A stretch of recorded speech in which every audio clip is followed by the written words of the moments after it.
espérer que notre grand frère, le docteur Traoré, mus purement par une haine inexpliquée, inexplicable, s'est simplement trompé.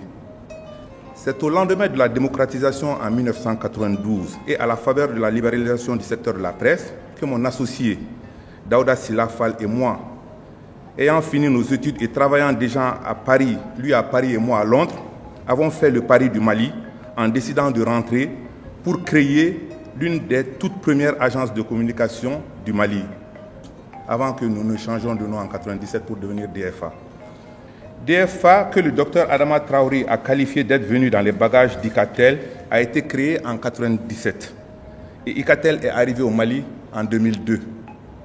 Il faut être vraiment magicien pour être dans les bagages de quelqu'un que tu as précédé.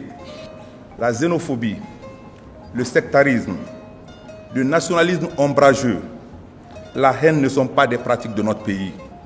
Chers grands frères, vous pouviez simplement prendre l'initiative d'aller au greffe du tribunal pour savoir que DFA est une société de droit malien, immatriculée et enregistrée au Mali depuis plus de 25 ans, fondée et développée par des Maliens Diop et Fall, plutôt que de verser avec une aisance étonnante des contre-vérités à s'en prendre dans la foulée à d'honorables citoyens qui ont mis leur énergie et leur expertise au service de leur pays, le Mali.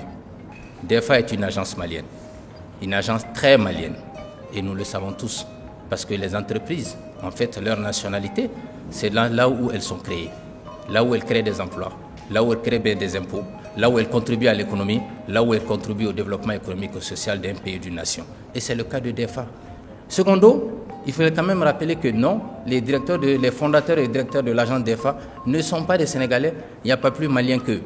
Je vais encore préciser que Icatel, en tant qu'entreprise créée au Mali, avait la liberté de choisir ses prestataires, comme toutes les entreprises qui opèrent au Mali.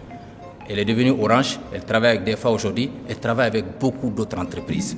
Et si elle a choisi des agences comme agences partenaires, c'est son libre choix. Et nous n'accepterons pas des comportements, des actions qui sont de nature à nuire à notre organisation, à nuire à ses membres de façon gratuite.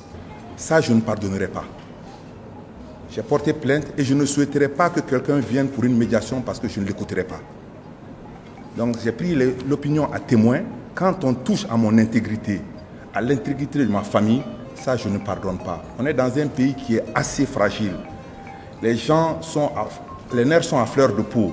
Orienter les gens vers ça, un jour on va venir casser toute l'œuvre que tu as entreprise en oubliant les quarantaines, les cinquantaines de personnes qui vivent à travers cette entreprise. Si je pardonne, c'est que je joue avec l'avenir des gens. Et mon objectif est que plus jamais les gens ne s'amusent à ternir l'image des gens, à vilipender les gens gratuitement.